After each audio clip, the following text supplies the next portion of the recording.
So let's see today's quick and easy chicken sorpatel. So I'm going to show you how to make the Goan sorpatel masala recipe. It's super simple. Now these are the few ingredients that we're going to be using. So let's go through the spices. So this is about 10 peppercorns, 1 teaspoon of cumin or jeera, an inch of cinnamon or dalchini, 6 cloves or lavang, 15 dried Kashmiri chilies, half a teaspoon of turmeric powder or haldi,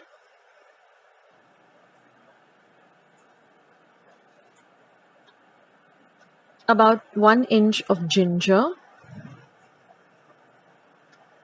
10 cloves of garlic, 1/4 cup of vinegar, a lime-sized ball of tamarind soaked in 1/4 cup of warm water, and we're going to extract the pulp for the recipe. Now besides that, we're going to use 2 light green chilies which I've slit and cut into half,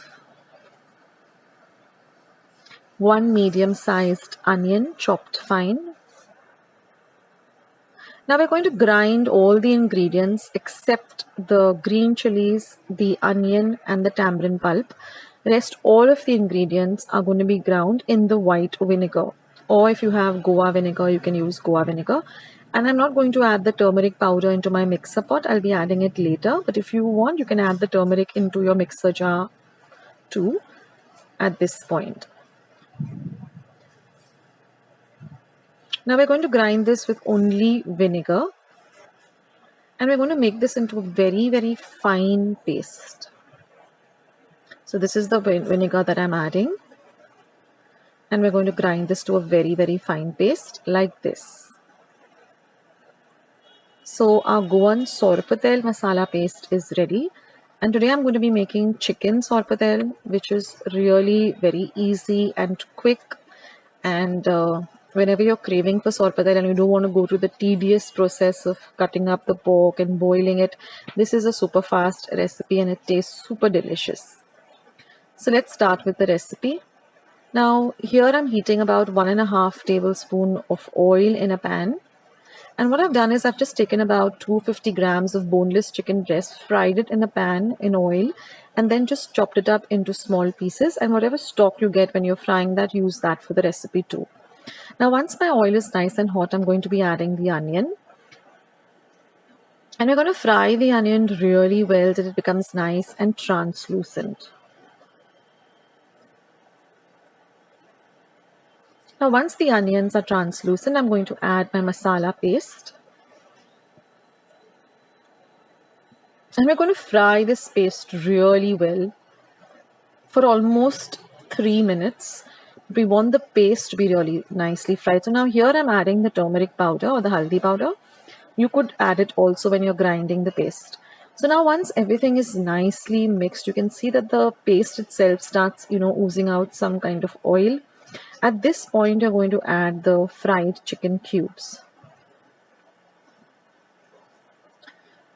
Now chicken cooks really fast, so we're going to mix everything really well together. See that the chicken is nicely coated with all of the masala. And now I'm going to add 1 cup of hot water. I've just microwaved 1 cup of water. Just add that and mix everything really well together. Now we're going to cook this for about 3 minutes till everything gets nicely cooked. And now I'm going to season it with some salt to taste. And I'm also going to be adding a pinch of sugar. This is completely optional, but the sugar does elevate the taste of, the entire dish. Now mix everything really well together. And we're going to cover and cook this for 5 minutes on a low heat. After 5 minutes, you'll see that the curry here or the sorpatel has thickened a bit. We're going to add our green chilies. Mix it in well. And now we just have one more ingredient to add, and that is the tamarind pulp. So what I suggest is go a little easy on the tamarind pulp because we've also added vinegar. So add a little, just give it a taste test, and if you feel that you want to add more, then you can add a little more. Mix everything really well together. And again, I'm going to cover and cook this on a very low flame for 5 minutes. After 5 minutes, turn off the heat and your sorpatel, your chicken sorpatel is all ready to enjoy. Do give this recipe a try and let me know in the comments section how you like it. I'll catch you in my next video. Akshata signing off. Bye guys.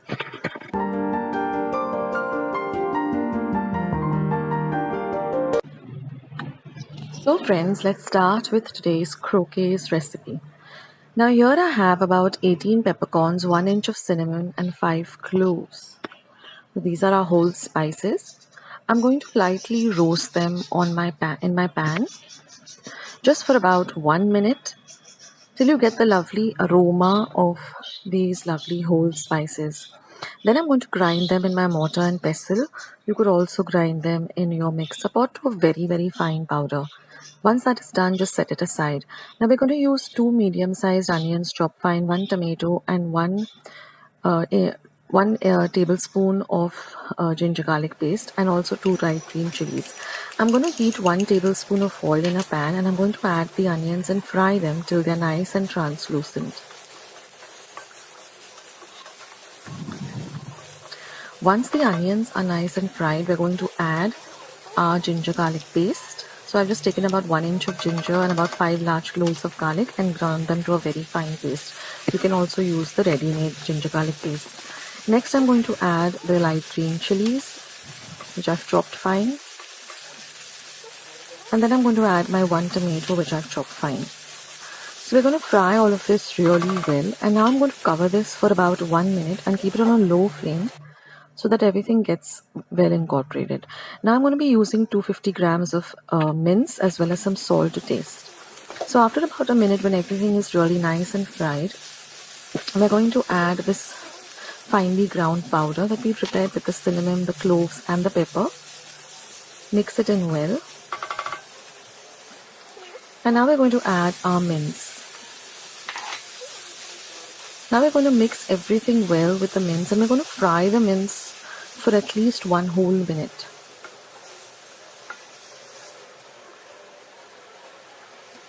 Now you can add some salt to taste.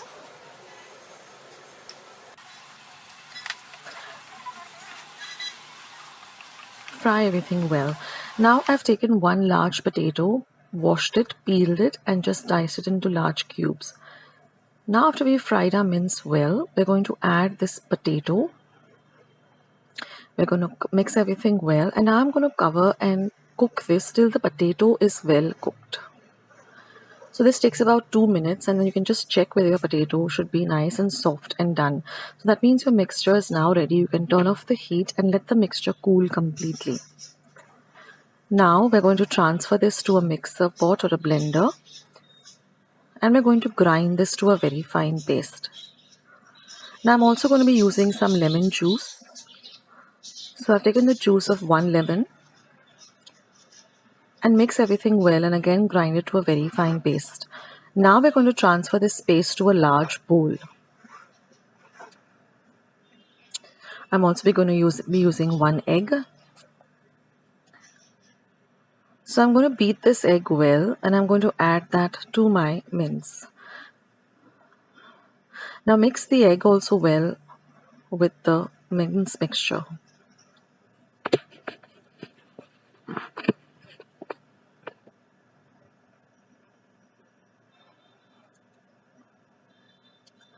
Once that is done, I have taken 1 pão, a very fresh and soft pão, and torn it up into small pieces. You can also use bread slices. Just add that to the mixture. This will give it a nice body, and you'll be able to form the croquettes very easily. So the pão should be nice and soft and fresh, because then it just gets mashed down very easily. Alternatively, you can also add it to the mixture when you're grinding it in the mixer. Now I'm just going to add about 4 or 5 tablespoons of breadcrumbs. Basically, we want a nice firm mixture which we can form our croquettes with. And now just form the croquettes like this. Roll them and keep them aside. And then we're going to shape them so that they all look, even and well shaped.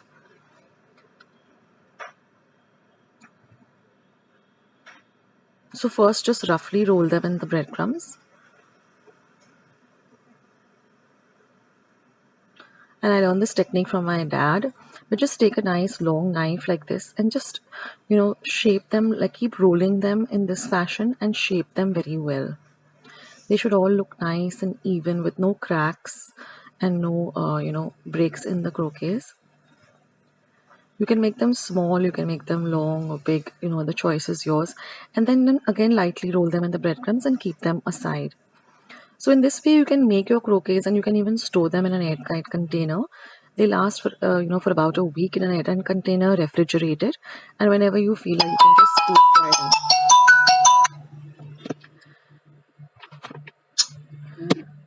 You can just deep fry them whenever you feel like.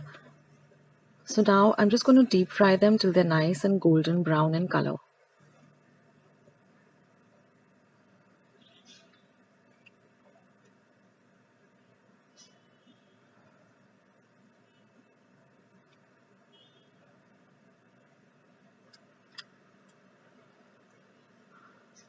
So you can alternatively, shallow fry them, but deep frying them, you get an even coat and everything gets evenly fried. If you shallow fry them, then you'll find that, the texture is different. You won't get that lovely crunch that these croquettes are supposed to have. That is, they're supposed to be nice and crunchy on the outside and nice and soft on the inside. So when you shallow fry them, you get a very kind of a different type of a texture. You don't get that crunch. But you can shallow fry them if you don't want to deep fry them. So in this way you can fry your croquettes as many as you like, and they're just very, very delicious. They go very well with some pulao and some salad and some chicken curry at the side. It's like an ideal meal. And I've just broken up one to show it to you all, and you can see how lovely and crunchy they are on the outside and nice and soft on the inside. So I hope you liked today's recipe and I hope you give it a try. You can leave your comments in the comment section below. I'd love to hear from you. I'll catch you in my next recipe. Bye.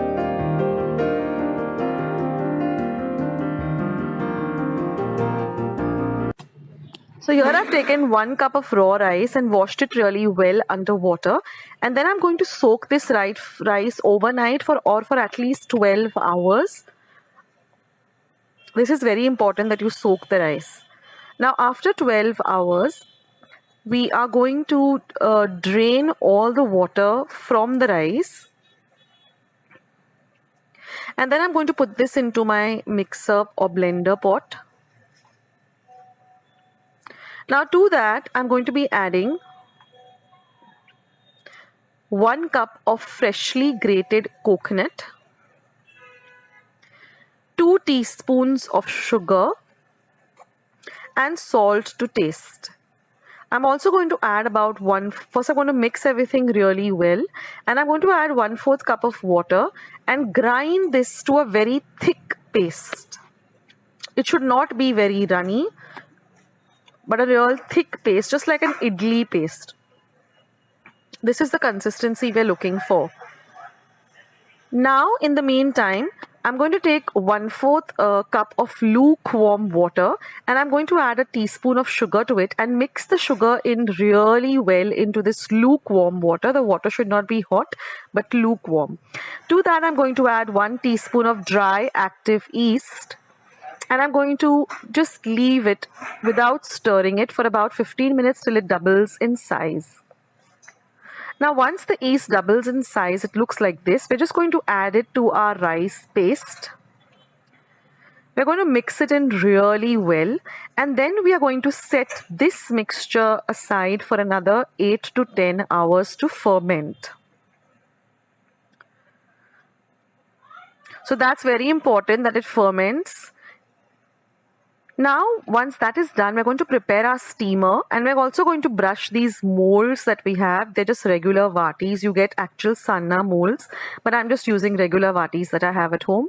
And I'm going to fill these vatis halfway only. Prepare the steamer with enough water in it and let the water start to boil. And then I'm going to place these in the steamer and I'm going to steam them on a very high flame for at least 15 minutes. Now after 15 minutes, let the steamer cool to room temperature and then take a knife and just run it through the sanna, and it has to come out clean. And then just taking a sharp knife, run it around the sanna like this, and then just demold it, and you'll get these beautiful soft sannas which you can enjoy with chicken chakuti, with sorpatel, or you can just eat them all by themselves. So do give this a try, guys.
Welcome back to Akshata's Recipes. Thank you so much for being here today. So today's recipe is this beautiful Goan prawn puffs, which are a lovely starter or a snack. It can also be used as a tiffin item, or whenever any guests just arrive, you can serve it to them, or even as a side dish on any lunch buffet or dinner buffet. So it's super simple to make, very few ingredients, and really, really delicious. So without much further ado, let's just jump straight ahead into today's lovely recipe. So let's start today's lovely recipe. So first I'm going to work on making the dough. So for that we're going to need 1 cup of flour or maida, half a cup of corn flour, 1/4 cup of clarified butter or ghee, some salt to taste, and water as needed to make a nice soft and firm dough. So now I'm going to add both the flours, that is the plain flour as well as the corn flour, to a bowl. Next, I'm going to add some salt to taste. I'm also going to add the ghee. And now with my fingers, I'm just going to rub the ghee into the flour really well, so that we get, we coat each and every part of the flour with this ghee. So take your time with this and just crumble it as you go, and you should be able to hold it like this. It should all come together like this. You should be able to hold it like this. And now we're going to add a little water at a time and make a nice firm dough.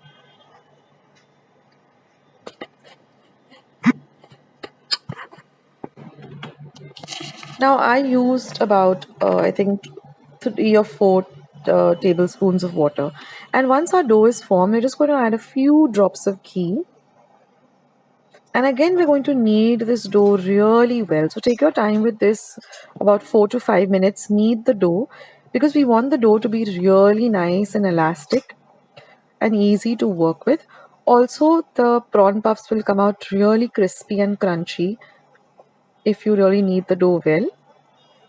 And now if you press your fingers into it, you get this kind of a dent or a mark. And now we're just going to roll the dough up and keep it aside for at least 15 to 20 minutes minimum. So while the dough is resting, let's work on making the filling. Now for the filling, we need the following ingredients. Here I have 1 cup of fresh prawns which I've deveined, washed. This is 1 medium onion, chopped fine. 1/4 cup of fresh coriander leaves, chopped fine. 1 green chili, chopped fine.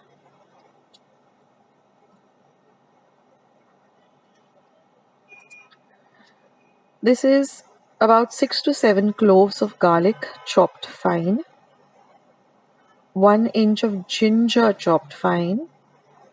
And 2 teaspoons of vinegar, or you can substitute it with lemon juice.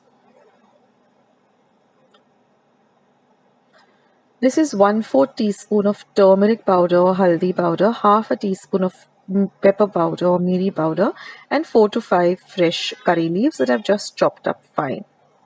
We also will be requiring a little salt to taste. And so now we can start making our filling. So now in a pan, I've heated about 2 teaspoons of oil. Once the oil is hot, I'm going to first add the ginger, the garlic, the green chili, and I'm going to saute these 3 ingredients really well until the rawness of the ginger and the garlic goes away and the garlic turns a little bit brown. We're going to saute it. Then I'm going to add the onion. We're going to fry the onion also very well. So if you chop everything really nicely and finely, the filling really, comes to the perfect consistency. We don't want big pieces of ginger, garlic, and onion, because then when we are putting it into the dough, it does tend to, cause a problem. So better to cut it very fine. So now I'm going to add the turmeric powder, the pepper, and the curry leaves, and again saute everything really nicely for about 2 to 3 minutes till everything comes together really nicely.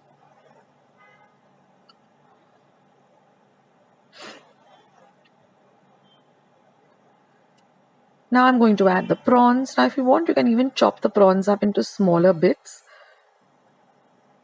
And now we're going to mix everything well. We want to fry the prawns and cook the prawns at this stage.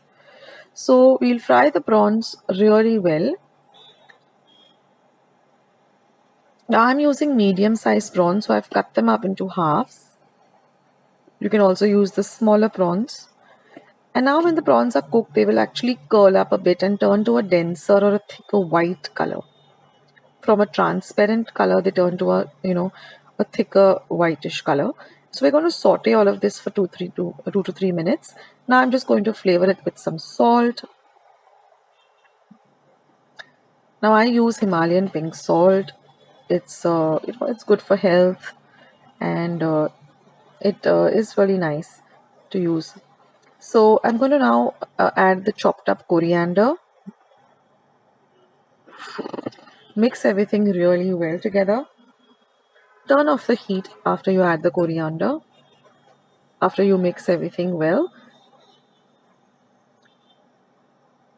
And you can see that the filling has now reduced in size because everything has come together really well. And now once the flame is turned off, I'm going to add the vinegar or the lemon juice. Whatever you like to add, you can add either vinegar or the lemon juice. So our filling is ready. I'm just going to transfer it to a bowl and let it cool completely. And now is the fun part. Once our mixture is nice and cool, all we have to do is make these beautiful prawn puffs. So now I'm going to make small balls out of the dough. Just roll them between the palm of your hands. This dough is so easy to work with. It's very elastic and really nice to work with. So now I've made balls. Again, I'm going to make them into halves, as you will see.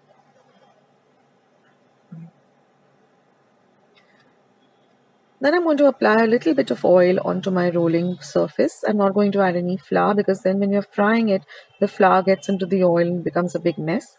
So just apply a little bit of oil and then just roll it out into a small little circle, just like what you would do with nyoris or karanjis.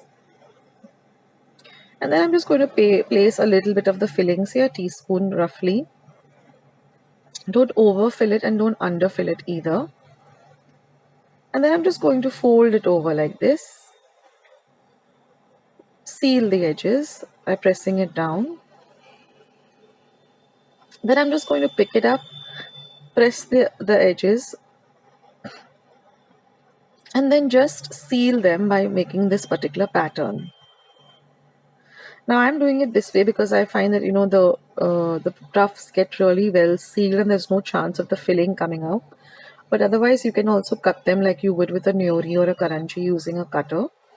But I found that this was much better. So in this way I made all the puffs. Now if you want to make more, you can always double or triple the quantity of all the ingredients, depending on how many you want to make. And you can shape them in whatever way you want. And just for fun, the last one I like to make it into this little ball or potli or pouch or whatever. I couldn't think of a name. If you can think of something, let me know in the comment section below. I couldn't think of a name, but it is so cute and I didn't want to waste any of the dough, so I just made this small thing. And then now all we have to do is just deep fry them till they're nice and golden brown in color. Now alternatively you could bake these also. So for that you'll have to preheat your oven to 180 degrees Celsius for about 10 minutes and then put a baking paper onto the tray. Then just brush this with a little oil or butter or ghee and then bake them on both sides for about 5 to 7 minutes on 180 degrees Celsius. That's it. But somehow these fried ones are more crispier, more crunchier. And just fry them and then drain them off on some kitchen napkin to drain off the excess oil.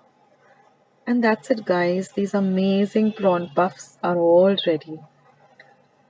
Now you can also make these and freeze them. I mean, before frying them, you can freeze them for about a week or so till you want to use them, or put them in a vacuum bag and then fry them whenever needed. And our lovely Goan prawn puffs are all ready.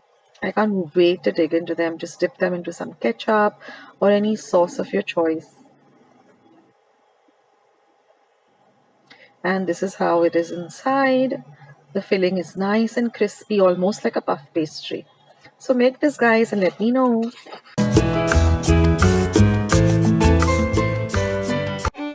Did you like today's recipe? If you did, then don't forget to give this video a big thumbs up. I need those thumbs up by clicking on the thumbs up icon, giving those nice likes if you really like the recipe. Also, I have noticed that many of you are watching my videos without subscribing. So subscribe, it's completely free. And once you subscribe, also click on the notification bell and click on all. That way, whenever I put up a new video, a new recipe, you'll get a message for the same, so you won't miss out anything happening on my channel. Go and check out my channel. I have more than 1,000 recipes, all created into different playlists. On my homepage, you can go to playlists and they're all segregated into different types of recipes. So guys, thank you so much for supporting Akshata's recipes by watching my videos. It means the world to me. Thank you from the bottom of my heart. I need those views, I need those likes, I need those comments, and I definitely need more subscribers to stay on YouTube. So, having said all of that, thank you so much and take care of yourself, stay healthy, stay fit, be loving and kind to one another, and I'll catch you soon in my next video, sooner than you think. This is Akshata signing off. Bye!